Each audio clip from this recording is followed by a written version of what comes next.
नमस्कार भक्तों, आपका एक बार फिर से स्वागत है हमारे चैनल भक्ति की शक्ति में। आज के इस वीडियो में हम आपको महाभारत युद्ध का असली सच बताएंगे, भीष्म की प्रतिज्ञा और सत्यवती का रहस्य। जय श्री कृष्णा भक्तों। महाभारत एक ऐसा युद्ध था जिसने पूरे आर्यवर्त को जलाकर राख कर दिया था। लेकिन क्या आपने कभी सोचा है कि इसकी असली शुरुआत कहाँ से हुई? क्या द्रौपदी का चीरहरण ही कारण था या शकुनी का षड्यंत्र? नहीं, इसकी नींव उस दिन रखी गई थी जब एक माँ ने अपने पुत्र के लिए सिंहासन मांगा और एक पुत्र ने उस माँ के लिए जीवन भर विवाह न करने की भीष्म प्रतिज्ञा ले ली। वो माँ कौन थी? वो प्रतिज्ञा क्यों ली गई?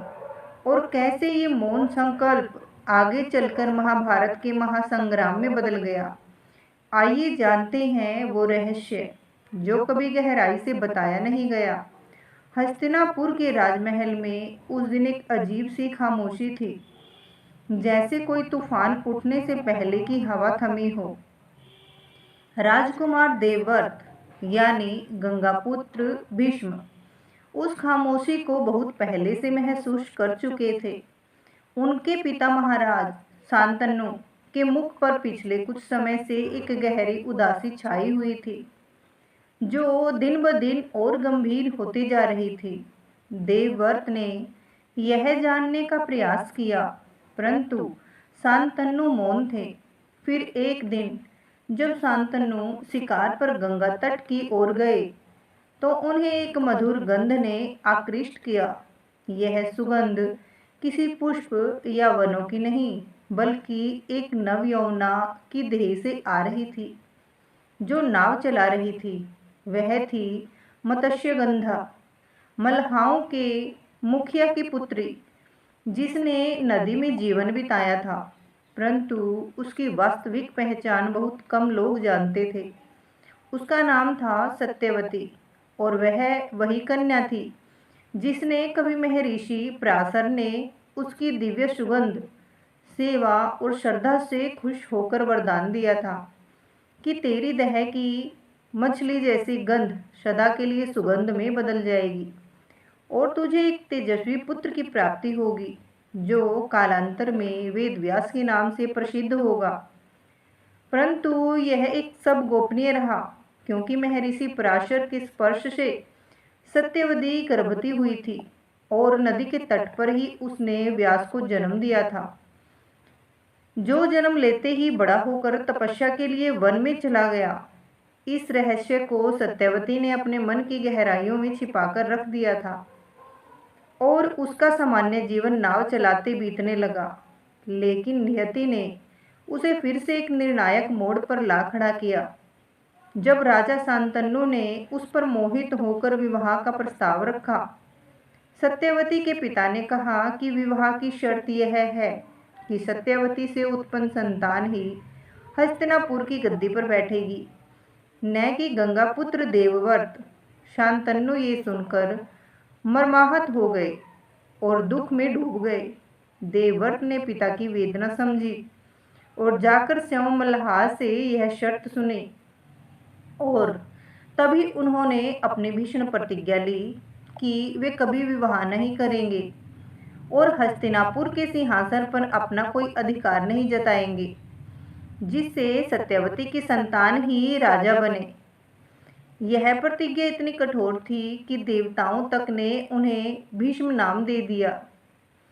यह सब सुनकर शांतनु ने उन्हें वरदान दिया कि वे अपनी इच्छा से मृत्यु का वर्ण कर सकेंगे। इस प्रकार भीष्म ने जो त्याग किया वह आगे चलकर महाभारत के मूल कारणों में बदल गया, क्योंकि इसी प्रतिज्ञा के कारण हस्तिनापुर का उत्तराधिकार संकट में पड़ा। चित्रांगद और विचित्र वीर्य से जैसे दुर्बल और अल्पायु पुत्रों के निधन के बाद कोई योग्य उत्तराधिकारी नहीं बचा। तब सत्यवती को ही अपने पहले पुत्र व्यास को बुलाना पड़ा, जो अब तक महर्षि बन चुके थे, और उन्हें से नियोग द्वारा 3 पुत्र उत्पन्न कराए गए, धृतराष्ट्र, पांडु और विदुर। लेकिन यहीं से वंश वृक्ष में विष बोया गया, क्योंकि न तो धृतराष्ट्र नेत्रों से देख सकते थे, न पांडु संतति प्राप्त करने योग्य थे, और न विदुर को क्षत्रिय मान्यता मिली। इस वंशज संकट ने भविष्य में कुरुवंश को युद्ध की ओर ढकेला, और यही वह मूल बिंदु था जहां से महाभारत की चिंगारी फूटी। इसलिए कहा जाता है कि भीष्म की प्रतिज्ञा, जो उनकी सौतेली मां सत्यवती के कारण ली गई थी, वही आगे चलकर कौरवों और पांडवों के उस महासंग्राम का बीज बनी, जिसमें धर्म और अधर्म की सीमाएं तक धुंधली पड़ गई। सत्यवती अब हस्तिनापुर की महारानी बन चुकी थी। वह मल्हा की झोपड़ी से निकलकर उस महल में आ बैठी थी जहां कभी गंगा देवी वास करती थी। किंतु यह स्थान केवल भव्यता का प्रतीक नहीं था, यह वह सिंहासन था जो चुपचाप कुरुवंश की गति और विनाश का निर्धारण कर रहा था। सत्यवती का मन भीतर से अशांत था। एक और उन्हें यह संतोष था कि उनकी कोख से उत्पन्न संतानें अब राजवंश की विरासत बनेंगी, परंतु दूसरी ओर वह जानती थी कि इस महल में वे कभी वह सम्मान नहीं पा सकेंगी जो गंगा को मिला था, क्योंकि देवव्रत यानी भीष्म का तेज, त्याग और धैर्य ऐसा था कि सारा दरबार उन्हें ही उत्तराधिकारी मानता था। भले ही उन्होंने प्रतिज्ञा कर दी हो, फिर भी सत्यवती के भीतर एक भय पलने लगा था कि कहीं भविष्य में कोई संकट भीष्म को दोबारा सिंहासन की ओर न मोड़ दे। इसलिए उन्होंने अपने पुत्रों चित्रागंध और विचित्रवीर्य को अत्यंत संरक्षण में पाला। चित्रागंध बलवान थे, परंतु युद्ध में जल्द ही मारे गए, और जब छोटा पुत्र विचित्रवीर्य गद्दी पर बैठा तो सत्यवती ने उसका विवाह काशी की राजकुमारियों अम्बा, अंबिका और अम्बालिका से करवाने का निश्चय किया। किंतु समस्या यह थी कि काशी के राजा ने अपनी कन्याओं का स्वयंवर रखा था, जहां हस्तिनापुर को आमंत्रित नहीं किया गया। तब सत्यवती ने भले ही प्रत्यक्ष रूप से कुछ ना कहा हो, लेकिन उनका संकेत भीष्म की ओर गया, और भीष्म ने अपने सौतेले भाइयों के लिए स्वयं काशी जाकर तीनों कन्याओं का हरण कर लिया। इस घटना ने अम्बा के जीवन को तहस नहस कर दिया, क्योंकि वह पहले से ही साल्वराज से प्रेम करती थी। लेकिन भीष्म द्वारा लाए जाने पर न तो साल्वराज ने उसे अपनाया, न भीष्म ने विवाह किया, क्योंकि वे तो पहले ही प्रतिज्ञाबद्ध थे। और इस अपमान से आहत होकर अम्बा ने जीवन भर भटकने के बाद अग्नि में प्रवेश कर आत्महत्या की, और फिर जन्म लेकर शिखंडी के रूप में वापस आई। यही वह घटना थी जो आगे चलकर भीष्म के पतन का कारण बनी। लेकिन इस सारे कर्म में सत्यवती एक मौन योजनाकार की भांति खड़ी थी। वह केवल अपने पुत्र विचित्रवीर्य के विवाह और वंश वृद्धि को लेकर चिंतित थी, किंतु दुर्भाग्यवश विचित्रवीर्य अल्पायु निकले और संतानहीन ही मृत्यु को प्राप्त हुए। अब कुरुवंश में कोई उत्तराधिकारी नहीं था। भीष्म अपनी प्रतिज्ञा के कारण पीछे हटे हुए थे। तब सत्यवती को याद आया अपना वह पुत्र जिसे वे जीवन के प्रारंभ में जन्म देकर नदी के तट पर छोड़ चुकी थी, वेदव्यास, जिनकी उत्पत्ति स्वयं महर्षि पराशर से हुई थी। सत्यवती ने उन्हें गुप्त रूप से बुलाया और उन्हें नियोग के लिए तैयार किया। नियोग वह परंपरा थी जिसमें किसी ब्राह्मण या ऋषि को पुत्रहीन विधवाओं के गर्भाधान के लिए बुलाया जाता था। सत्यवती ने अपने पुत्र व्यास को आदेश दिया कि वह अंबिका और अम्बालिका के गर्भ से संतान उत्पन्न करे, ताकि कुरुवंश का भविष्य सुरक्षित हो सके। परंतु नियोग की यह प्रक्रिया इतनी सहज नहीं थी। व्यास का तेज, उनका विकराल रूप और तपस्वी जीवन इन कन्याओं के लिए भयावह अनुभव बन गया। अंबिका की आंखें भय से बंद हो गई, जिससे धृतराष्ट्र अंधे पैदा हुए। अम्बालिका पीली पड़ गई, जिससे पांडु अत्यंत दुर्बल और रोगग्रस्त हुए। और जब एक दासी को नियोग के लिए प्रस्तुत किया गया, तब विदुर का जन्म हुआ, जो अत्यंत बुद्धिमान और नीति में पारंगत तो थे, लेकिन राजवंश के उत्तराधिकारी नहीं माने गए, क्योंकि वे दासी पुत्र थे। इस प्रकार भले ही कुरुवंश में संतानें उत्पन्न हो गई, परंतु उनमें कोई भी पूर्णता का प्रतीक नहीं था। यह वही क्षण था जब सत्यवती को यह भान हुआ कि सिंहासन की लालसा ने जो बीज बोए हैं, वे अब विषफल बनकर सामने आ रहे हैं। उनके पुत्र चित्रागंध और विचित्र वीर्य तो संसार छोड़ चुके थे, और अब जो वंशज शेष थे, वे किसी न किसी दोष से ग्रसित थे। परंतु अब कुछ भी बदलना संभव नहीं था, क्योंकि भीष्म अपनी प्रतिज्ञा के कारण अब भी मौन थे, और हस्तिनापुर की नींव अब संतुलन की नहीं, बल्कि आधे अधूरे पुरुषों की आश्रित हो चुकी थी। इसी अधूरेपन से जन्मा वह संघर्ष, जो आगे चलकर कौरव पांडव के रूप में फूटा और फिर महाभारत के युद्ध की ओर बढ़ा। परंतु इन सबके मूल में एक स्त्री का संकल्प, एक पुत्र की प्रतिज्ञा और एक अनकहा भय छिपा था, जिसे कोई उस समय समझ नहीं पाया। सत्यवती ने हस्तिनापुर को वंश तो दिया, पर वह वंश कभी एकजुट न हो सका। वेद व्यास द्वारा नियोग से उत्पन्न 3 संतानों धृतराष्ट्र, पांडु और विदुर के जन्म के बाद भले ही हस्तिनापुर में उत्तराधिकारी संकट हल होता दिखा, परंतु उसकी जड़ में जो त्रुटियां थी, वह अब धीरे धीरे वट वृक्ष का रूप लेने लगी। सत्यवती का मुख भले ही शांत दिखाई देता था, पर उसकी आंखों में एक ऐसा असंतोष ठहर गया था, जिसे वह शब्द दे सकी। उन्हें विश्वास था कि उनके पुत्र व्यास के कारण जो संतानें उत्पन्न हुई, वे हस्तिनापुर को स्थिरता देंगी, परंतु नियति ने उन्हें भी भरपूर त्रुटियों के साथ भेजा था।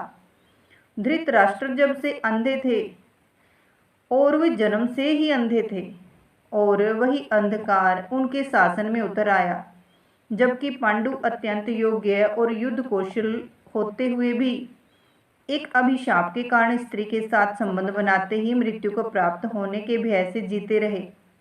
और तीसरे विदुर, जो सबसे विवेकी, सबसे धर्मज्ञ, सबसे दूरदर्शी थे, उन्हें ही गद्दी का अधिकारी नहीं माना गया, क्योंकि वे दासी पुत्र थे।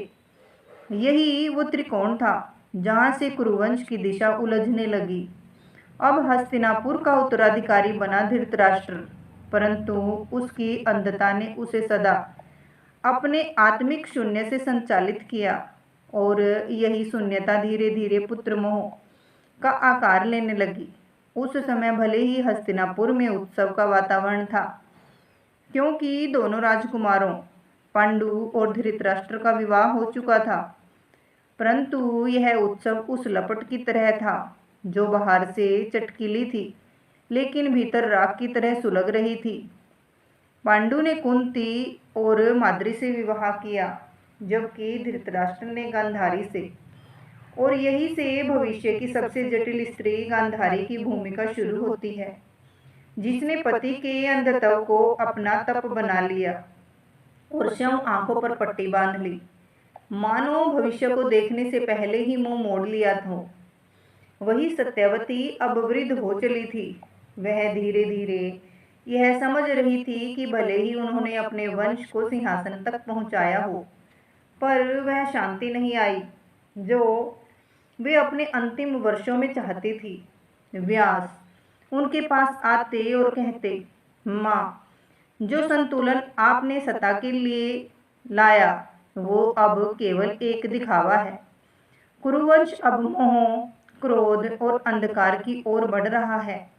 सत्यवती जब यह सुनती तो मौन रह जाती, परंतु एक दिन उन्होंने व्यास से कहा, पुत्र, अब यह स्पष्ट हो गया है कि जब मैंने मल्हा की नाव से उतरकर महल की सीढ़ियां चढ़ी, तभी मेरा भाग्य और यह वंश दोनों अपनी सहज गति से भटक गए।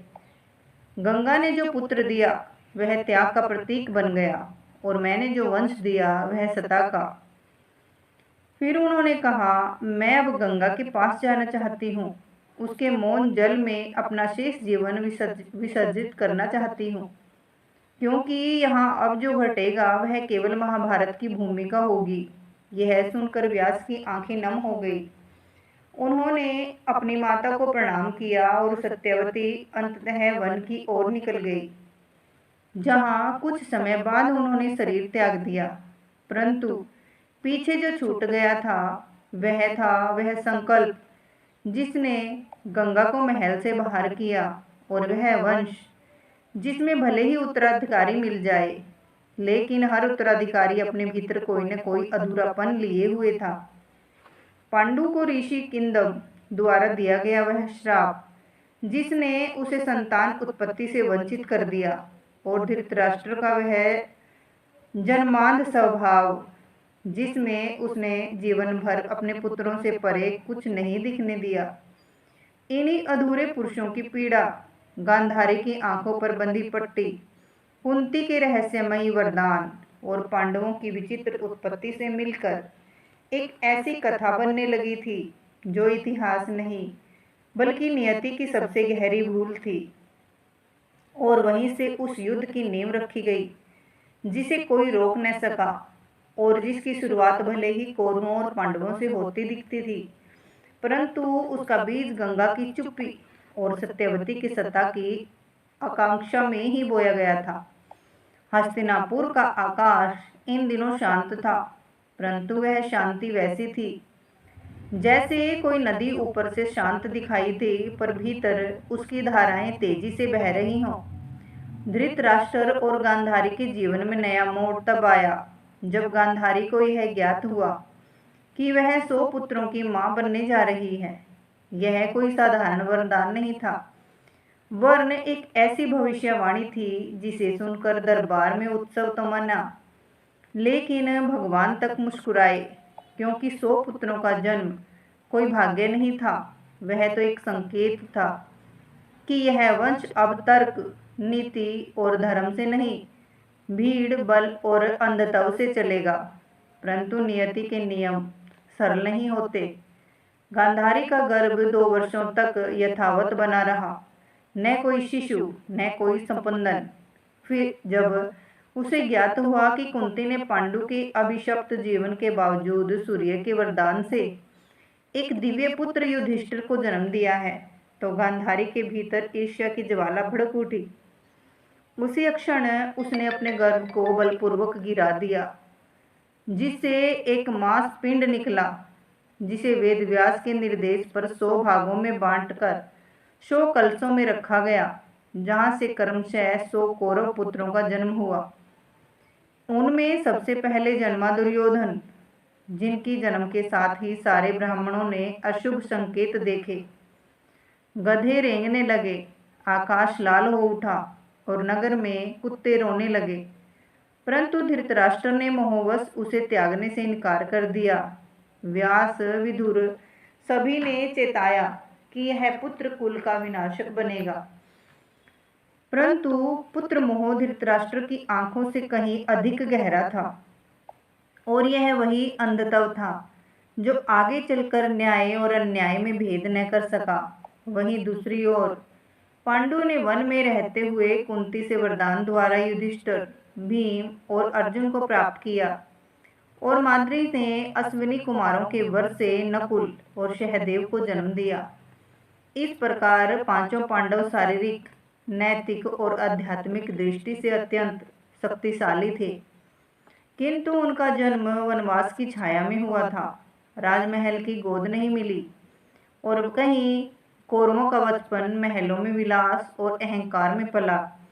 दुर्योधन ने बचपन से ही देखा था कि भीम उससे बल में अधिक हैं, अर्जुन उसकी प्रशंसा से बड़ा है, युधिष्ठिर को सब धर्मराज कहते हैं। यह तुलना धीरे धीरे द्वेष में बदल गई, और फिर यह द्वेष की आगे चलकर एक षड्यंत्र बन गया।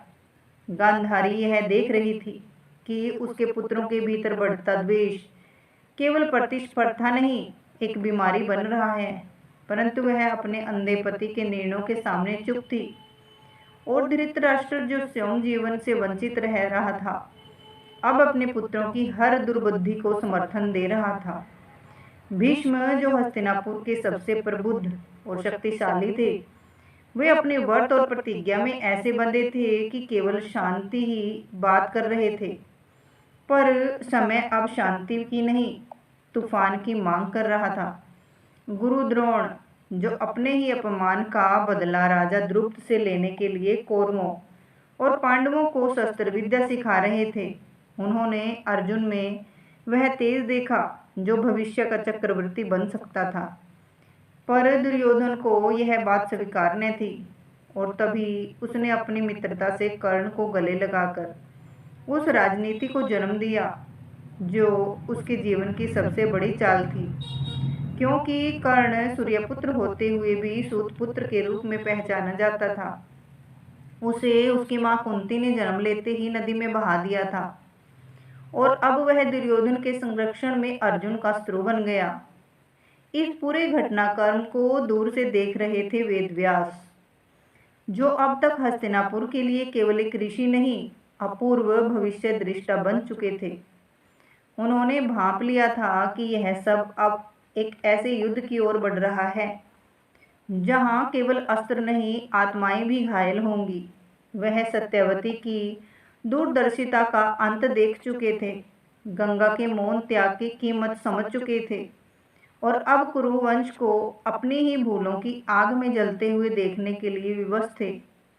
और इसी अग्नि से उठी थी वह चिंगारी जो अब हस्तिनापुर के राजमहल से बाहर निकलकर युद्ध के मैदान की दिशा में बहने लगी थी। हस्तिनापुर के राजप्रासाद में अब केवल गूंजते शंख और मंत्र नहीं, बल्कि ईर्ष्या, षड्यंत्र और भय की धीमी धीमी सांसें सुनाई देने लगी।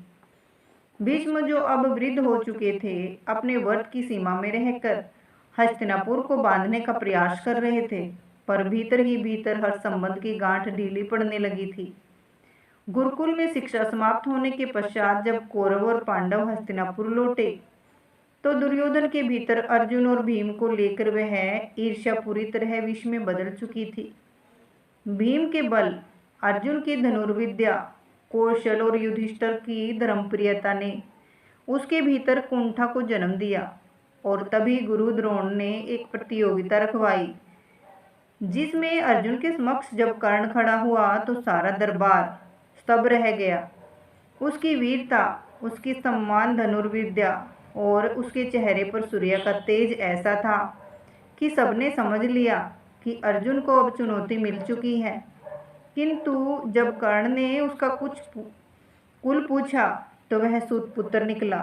तब अर्जुन और द्रुपद ने उसका अपमान किया, पर दुर्योधन ने वह राजनीति साधी जिसकी चपेट में आने से भविष्य भी बच न सका। उसने कर्ण का अंगदेश का राजा बनाकर उसे गले लगाया और यह कहकर उसकी आत्मा को जीत लिया कि जन्म से नहीं, कर्म से योद्धा बनते हैं। यही वह क्षण था जब अर्जुन के भीतर कर्ण के लिए गर्व के साथ साथ एक गहरी प्रतिद्वंद्विता ने जन्म लिया, और कर्ण के हृदय में यह पीड़ा बैठ गई कि उसे अपनी माँ के बिना जन्म, कुल और पहचान के अभाव में जीना है। वहीं दूसरी ओर द्रुपद से अपने अपमान का प्रतिशोध लेने के लिए गुरु द्रोण ने पांडवों को विशेष रूप से प्रशिक्षित किया और अर्जुन को दिव्य शस्त्रों की विद्या दिलवाई। पांडवों की लोकप्रियता दिन प्रतिदिन बढ़ने लगी, जनता उन्हें नायक की तरह देखने लगी और युधिष्ठिर को भावी सम्राट मानने लगी। यही देख दुर्योधन और शकुनी ने वह षड्यंत्र रचा जिसे लक्षाग्रह कहते हैं। उन्होंने एक महल बनवाया जो घी, तेल, लकड़ी से बना था, और उन्हें वारणावत भेजने की योजना बनाई, जहां रात्रि में उसे जलाकर पांडवों को भस्म कर देना था। परंतु विदुर की दूरदृष्टि से पांडव यह भांप गए और वे सुरंग बनाकर बच निकले, पर पूरे राज्य में उनकी मृत्यु की खबर फैलाई गई और दुर्योधन ने स्वयं को उत्तराधिकारी घोषित कर दिया। परंतु नियति को कुछ और मंजूर था। पांडव इस समय तक अज्ञातवास में चले गए और वहीं वन में रहते हुए उन्होंने द्रौपदी का स्वयंवर देखा, जहां अर्जुन ने मछली की आंख में बाण मारकर द्रौपदी को जीत लिया। किंतु घर लौटकर जब उन्होंने कहा कि माता, हमने कुछ प्राप्त किया है। तो माता कुंती ने बिना देखे कह दिया कि 5 मील बांट लो, और उसी वचन को धर्म मानकर द्रौपदी को 5 पांडवों की पत्नी बना दिया गया। इस निर्णय ने उस स्त्री को जीवन भर के लिए केवल पत्नी नहीं बल्कि न्याय का प्रतीक, पीड़ा की मूर्ति और भविष्य की सबसे बड़ी प्रेरक शक्ति बना दिया। बाद में जब पांडव हस्तिनापुर लौटे तो जनता के आग्रह पर धृतराष्ट्र ने आधा राज्य खांडवप्रस्थ उन्हें दे दिया, जहां इंद्रप्रस्थ की स्थापना हुई, और पांडवों ने एक सोपनपिल नगरी खड़ी कर दी। परंतु यहीं से महाभारत की आखिरी निर्णायक कड़ी जुड़ी, क्योंकि इस वैभव और समृद्धि को देख दुर्योधन की ईर्ष्या भी हिंसा का रूप लेने लगी। और तब शकुनि ने अंतिम चाल चली, जुए की सभा, जहां धर्मराज युधिष्ठिर को आमंत्रित किया गया। धर्म और मर्यादा के वशीभूत युधिष्ठिर ने चुनौतियों को स्वीकार कर लिया, और जब जो कुछ भी हुआ उसने हस्तिनापुर को अंधकार में धकेल दिया। युधिष्ठिर ने राज्य, धन, भाई स्वयं को और अंत में द्रौपदी तक को हार दिया। और जब द्रौपदी को सभा में घसीट कर लाया गया और उसका चीरहरण हुआ, तो वह केवल स्त्री का अपमान नहीं था, वह धर्म का, संस्कृति का और स्वयं समय का अपमान था। और उसी सभा में जब द्रौपदी ने शपथ ली कि जब तक वह अपने बाल खुले रखेगी तब तक शांति नहीं होगी, और जब भीष्म, विदुर, धृतराष्ट्र, गुरु द्रोण सभी मौन बैठे रहे, तब वह मौन ही युद्ध का शंखनाद बन गया। और वहीं से तय हो गया कि अब यह युद्ध केवल सिंहासन के लिए नहीं, स्त्री के अपनापन और अपमान, धर्म के पतन और न्याय के लिए लड़ा जाएगा। और यह सब वहां से शुरू हुआ जहां गंगा चुप थी और सत्यवती ने सीता की इच्छा को चुपचाप बढ़ावा दिया था। द्रौपदी के चीरहरण के बाद हस्तिनापुर केवल एक राजमहल नहीं रहा, वह एक अपराध स्थल बन चुका था, जहां न्याय को मौन अपमानित किया था और धर्म को विवशता ने बांध लिया था। उस सभा की प्रतिध्वनि अब पूरे आर्यावर्त में गूंज रही थी, और उसके भीतर जो अपमान का ज्वालामुखी था वह धीरे धीरे फूटने के लिए तैयार हो चुका था। पांडव 12 वर्षों के वनवास और 1 वर्ष के अज्ञातवास को स्वीकार कर हस्तिनापुर से निकल पड़े, परंतु वे केवल वन में विचरण नहीं कर रहे थे, वे प्रत्येक क्षण उस दिन की प्रतीक्षा कर रहे थे जब न्याय का पलड़ा फिर से सीधा होगा। इस बीच द्रौपदी ने अग्नि को साक्षी मानकर अपने अपमान का प्रतिशोध मांगा।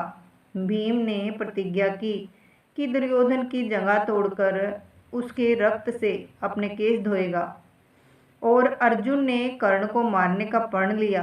दूसरी ओर धृतराष्ट्र और गांधारी अब पुत्र मोह के ऐसे बंधन में जकड़े थे कि उन्होंने अपराध को भी क्षमा की दृष्टि से देखना सीख लिया था। दुर्योधन अब हस्तिनापुर के सिंहासन पर बैठा था, लेकिन वह एक शासक नहीं, एक अपराजित अहंकार बन चुका था, जिसे शकुनि के षड्यंत्रों ने अंधा कर दिया था। इसी तरह कृष्ण ने हस्तिनापुर की ओर अपने कदम बढ़ाए। वे युद्ध नहीं, शांति लेकर आए थे। वे पांडवों की ओर एक अंतिम प्रयास करना चाहते थे कि बिना रक्तपात के धर्म की प्रतिष्ठा हो जाए। उन्होंने धृतराष्ट्र से कहा कि यदि आप केवल 5 गांव दें तो पांडव युद्ध से पीछे हट जाएंगे, परंतु दुर्योधन ने यह वाक्य कहा जो इतिहास का सबसे क्रूर सत्य बन गया कि सुई की नोक के बराबर भूमि भी नहीं दूंगा। उस क्षण श्री कृष्ण ने सभा के बीच अपने विराट रूप का दर्शन कराया और कहा कि अब निर्णय हो चुका है, युद्ध निश्चित है। कुरुक्षेत्र की भूमि अब केवल धरती नहीं, देवताओं की साक्षात युद्ध भूमि बनने जा रही है। यहाँ हर शस्त्र धर्म का न्याय करेगा और हर बाण एक नीति का वचन होगा। इसके बाद महाभारत का सबसे बड़ा संगठन आरंभ हुआ। सभी राज्यों ने पक्ष चुना, कुछ पांडवों के साथ, कुछ कौरवों के साथ। श्री कृष्ण अर्जुन के सारथी बने, जबकि कर्ण को दुर्योधन ने अपना सबसे प्रिय सेनापति बनाया। गुरु द्रोण, कृपाचार्य, अश्वत्थामा, शल्य और भीष्म जैसे योद्धा कौरवों के साथ थे। लेकिन युद्ध के पहले दिन से भी हस्तिनापुर की धरती कांप उठी। जब भीष्म ने अर्जुन के बाणों को सहा और फिर भी उसे शाप ने दिया। जब कर्ण को उसकी सूत पुत्र की पहचान ने बार बार अपमानित किया, जब भीम ने एक एक करके दुर्योधन के भाइयों को धूल चटाई, और जब अर्जुन ने भीष्म को सरसैया पर लेटाकर उनकी प्रतिज्ञा को विराम दिया, तब उस रणभूमि ने केवल रक्त नहीं बहा, वह तो उन प्रतिज्ञाओं, अपमानों और उन चुप मौनों का परिणाम था जो हस्तिनापुर के राज दरबार में वर्षों पहले बोए गए थे। वहीं श्री कृष्ण युद्धभूमि में सारथी के रूप में थे, परंतु उनके बिना युद्ध की दिशा तय ही नहीं हो सकती थी। उन्होंने अर्जुन को गीता सुनाई, वह उपदेश जो केवल युद्ध का घोष नहीं, आत्मा की मुक्ति का मार्ग बन गया।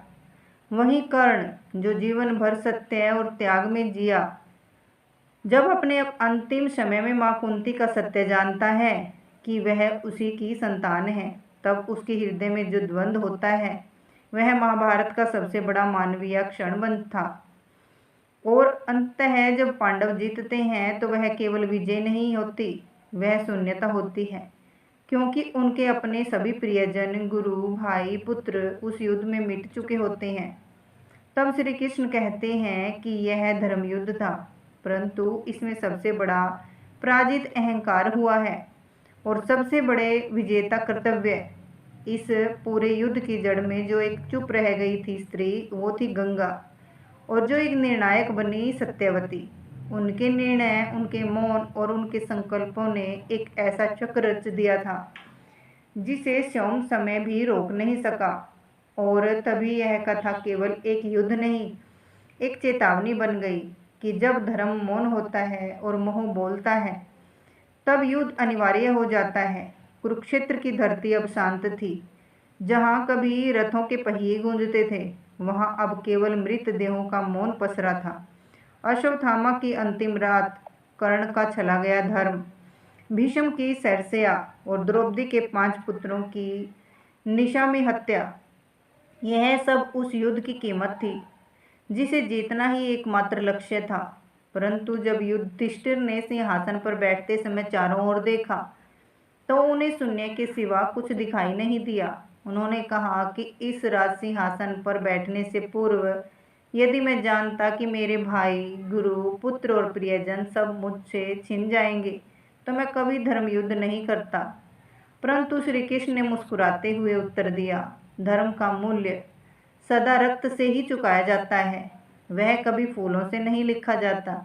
इधर धृतराष्ट्र और गांधारी अब हस्तिनापुर में नहीं, शोक की अग्नि में जी रहे थे। अपने 100 पुत्रों की चिताओं को देखना कभी माता पिता के लिए उस अंधत्व से भी अधिक पीड़ादायक था जो धृतराष्ट्र को जन्म में मिला था। गांधारी ने अंतिम बार श्री कृष्ण को श्राप दिया कि जैसे मेरे वंश का अंत हुआ, वैसे ही तुम्हारा यादव वंश भी स्वयं के भीतर से नष्ट होगा। और श्री कृष्ण ने उस श्राप को स्वीकार कर एक मुस्कान दी, क्योंकि वे जानते थे कि समय की गति का कोई नहीं रोक सकता। विदुर जो सदा धर्म की राह पर थे, अब वानप्रस्थ लेकर चले गए, और युधिष्ठिर जो सदा धर्मराज कहलाए, उन्हें सबसे अधिक प्रायश्चित का भार उठाना पड़ा। उन्होंने एक दिन घोषणा की कि वे हिमालय जाएंगे और मोक्ष प्राप्त करेंगे, क्योंकि हस्तिनापुर अब केवल एक गूंज बन चुकी थी जहां युद्ध की ध्वनि बार बार आत्मा में बजती थी। द्रौपदी जो इस समस्त युद्ध की धुरी बनी, वह अब एक देवी बनकर इतिहास में स्थिर हो गई, परंतु वह स्थिरता दर्द से भरी थी। श्री कृष्ण जिन्होंने युद्ध के दौरान पांडवों को दिशा दी, अब द्वारका लौटे, जहां उनके वंश ने उसी प्रकार विनाश को प्राप्त किया जैसा गांधारी ने कहा था। और एक दिन वे भी अकेले वन में बैठे, जब एक व्याध ने उनके पैर में तीर मारा, और उसी क्षण श्री हरि ने अपने अवतार को पूर्ण करके विष्णुलोक की ओर प्रस्थान किया। लेकिन जाते जाते उन्होंने अंतिम संदेश यही छोड़ा कि जब भी धर्म अधर्म से पराजित होता प्रतीत होगा, मैं आऊँगा। और तब इस कथा का अर्थ केवल महाभारत नहीं रहेगा, यह जीवन की व्याख्या बन जाएगा। यही कारण है कि महाभारत केवल एक युद्ध नहीं, एक ग्रंथ है जिसमें हर पात्र सत्य का कोई रूप है, हर अक्षण चेतावनी है, और हर संवाद उस जीवन की गहराई है जिसे हम प्रतिदिन जीते हैं। और इस पूरी कथा के मूल में जो छिपी रही वह थी दो स्त्रियां, गंगा और सत्यवती। एक ने पुत्र दिया जिसने प्रतिज्ञा में जीवन होम कर दिया, और दूसरी ने सता के लिए पुत्र मांगा और अंततः समस्त वंश को युद्ध की ओर धकेल दिया। और यहीं से आरंभ होती थी एक सबसे बड़ी सीख कि इतिहास के युद्ध तलवारों से नहीं, संबंधों से आरंभ होते हैं। तो भक्तों, यह थी उस स्त्री की कहानी जो साधारण मल्लाह की बेटी थी, लेकिन उसके एक निर्णय ने इतिहास के सबसे भयंकर युद्ध की नींव रख दी। सत्यवती भले ही महाभारत के केंद्र में नहीं दिखती, लेकिन उसकी महत्वाकांक्षा, उसका मौन और उसका मातृत्व पूरे युद्ध के पीछे की सबसे बड़ी शक्ति बनकर उभरा। महाभारत केवल अर्जुन, कृष्ण, कर्ण या द्रौपदी की गाथा नहीं, यह उन स्त्रियों की भी कथा है जो निर्णय नहीं लेती, लेकिन निर्णयों की जन्म जरूर देती हैं। भक्तों, अगर आपको ये कहानी पसंद आई हो तो वीडियो को लाइक जरूर करें, और ऐसी ही धार्मिक और आध्यात्मिक कहानियों को और जानकारियों को जानने के लिए हमारे चैनल को सब्सक्राइब करें और कमेंट बॉक्स में लिखें जय श्री राधे, जय श्री कृष्णा। बोलिए राधे राधे, जय श्री कृष्णा।